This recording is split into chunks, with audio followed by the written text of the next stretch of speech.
అర్థమయ్యేటి చెప్తా. బాగా చూడు. ఇవి పవర్ జనరేటర్స్, ఇవి విండ్ జనరేటర్స్, ఇవి ట్రాన్స్మిషన్స్, ఇవి ట్రాన్స్ఫార్మర్స్, ఇవి ఎలక్ట్రిక్ పోల్స్, ఇవి సెల్ టవర్స్. ఇవి రూపుదిద్దుకోవటం మొదలై కేవలం 200 సంవత్సరాలు, కానీ లక్షల సంవత్సరాలకు ముందే సరిగ్గా ఇలాంటి ఆకారాలతో మన ఆలయాల విమాన గోపురాలు, గాలి గోపురాలు, ధ్వజస్తంభాలు నిర్మించబడ్డాయి. ఆలయ ప్రాంగణాల్లో ఉండే తులసి, రావి, మారేడు వంటి మొక్కలు ఎయిర్ ప్యూరిఫైర్స్ గా పనిచేస్తాయి. ఆలయాల్లో అర్చకులు చేసే ముద్రలు ఆక్యుప్రెజర్ గా మారి శరీరంలోని ప్రాణశక్తిని ప్రేరేపిస్తాయి. వీటి ద్వారా వీళ్ల కాన్సంట్రేషన్ హై లెవెల్ కి చేరుతుంది. దీన్నే తంత్రం అంటారు. వాళ్ళు పలికే శబ్దాలు ఎలక్ట్రోమాగ్నెటిక్ వేవ్స్, విద్యుదయస్కాంత శక్తి తరంగాలుగా మారతాయి. ఆ శబ్దాల అర్థాలు మైక్రోవేవ్స్, సూక్ష్మ భావ తరంగాలుగా పనిచేస్తాయి. దీన్నే మంత్రం అంటారు. గుళ్ళు కట్టేటప్పుడు బంగారం, వెండి వంటి ఖనిజాలతో పాటు నవరత్నాలను భూమిలో నిక్షిప్తం చేస్తారు. ఇవి ఎర్త్ పిట్స్ గా పనిచేస్తూ శక్తిని ఆలయ ప్రాంగణమంతా వ్యాపింపచేస్తాయి. రాతి విగ్రహాల క్రింద, ధ్వజస్తంభాల క్రింద లోహపు రేకులతో తయారైన యంత్రాలుంచుతారు. గాలి గోపురాలపై, విమాన గోపురాలపై లోహ నిర్మిత కలశాలు అమర్చుతారు.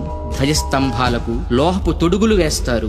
ఉత్సవ విగ్రహాలను పంచలోహాలతో తయారు చేస్తారు.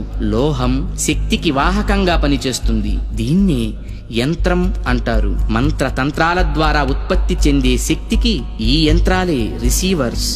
ఇక హైడ్రాలిక్ పవర్ స్టేషన్స్ లో లాగా ఆలయాల్లో జరిగే అభిషేకాల్లో కూడా ఎత్తు మీద నుంచి స్వామి విగ్రహం మీద నీరు పడుతుంది. దానివల్ల పొటెన్షియల్ ఎనర్జీ కైనటిక్ ఎనర్జీగా మారుతుంది.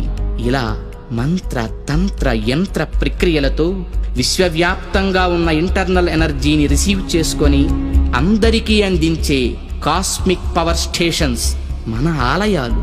ఈ జనరేటర్ నుండి ఉత్పత్తి అయిన విద్యుత్తు ట్రాన్స్మిషన్స్ ద్వారా టెర్మినల్ స్టేషన్ కి చేరి అక్కడి నుండి సబ్ ట్రాన్స్మిషన్స్ ద్వారా ఎలక్ట్రిక్ పోల్స్ సాయంతో లో వోల్టేజ్ ఇళ్లకు, హై వోల్టేజ్ ఫ్యాక్టరీలకు అందుతుంది.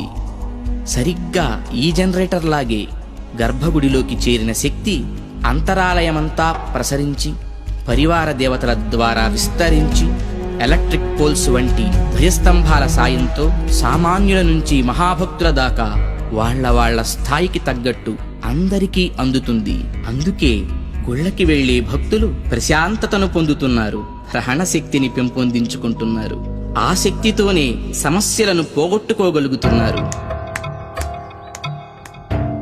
అంటే అర్చకులు ఎలక్ట్రీషియన్సా? యా.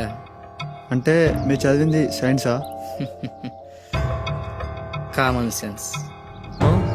అందుకే గుండె పని చేస్తున్నంత కాలం దేహం బాగుంటుంది, గుడి పని చేస్తున్నంత వరకు దేశం బాగుంటుంది. నవ్య చైతన్య జీవనానికి అంకురార్పణ, భవ్య సౌజన్య భావాల సంతర్పణ.